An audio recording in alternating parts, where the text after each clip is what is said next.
বছরে একবার হাসপাতালে ভর্তি হয়ে চিকিৎসা নিতে হয় দেশের ৩% মানুষকে। রোগীর প্রতি গড়ে খরচ হয় ৪০,০০০ টাকা। সবচেয়ে বেশি ক্যান্সার ও হৃদরোগের পেছনে। চিকিৎসা করাতে গিয়ে ৬১% রোগীর আর্থিক অবস্থা খারাপ হয়। বাংলাদেশ উন্নয়ন গবেষণা সংস্থা BIDS এর গবেষণায় উঠে এসেছে এই চিত্র। দেশে সরকারি বেসরকারি মিলিয়ে হাসপাতাল প্রায় ৬,০০০। এসব হাসপাতালে ভর্তি রোগীর খরচ কেমন তা জানতে একটি জরিপ করেছে BIDS। বিশ্লেষণ করা হয়েছে ১৪,৩৯৫ জন মানুষের তথ্য। এতে দেখা যায় সরকারি হাসপাতালে বছরে গড় খরচ ২৬,০০০ টাকা হলেও বেসরকারিতে তা প্রায় ৫১,০০০।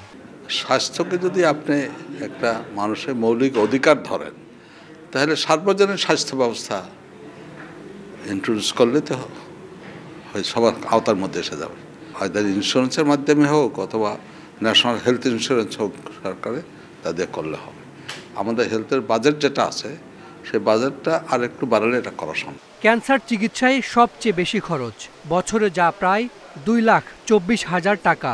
এরপরই প্রায় ১ লাখ টাকা খরচ হৃদরোগের চিকিৎসায়। এছাড়া কিডনি ডায়ালাইসিস ও দীর্ঘমেয়াদী নানা রোগের চিকিৎসা নিতে গিয়ে আর্থিক অবস্থা শোচনীয় হয় অনেক রোগীর। আমাদের প্রচুর আননেসেসারি টেস্টও কিন্তু হয়, দেয়।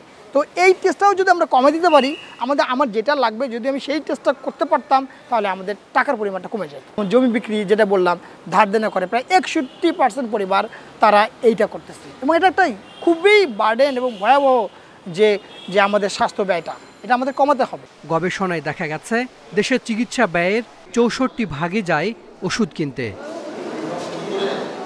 Hasan Misbah, independent news, Dhaka.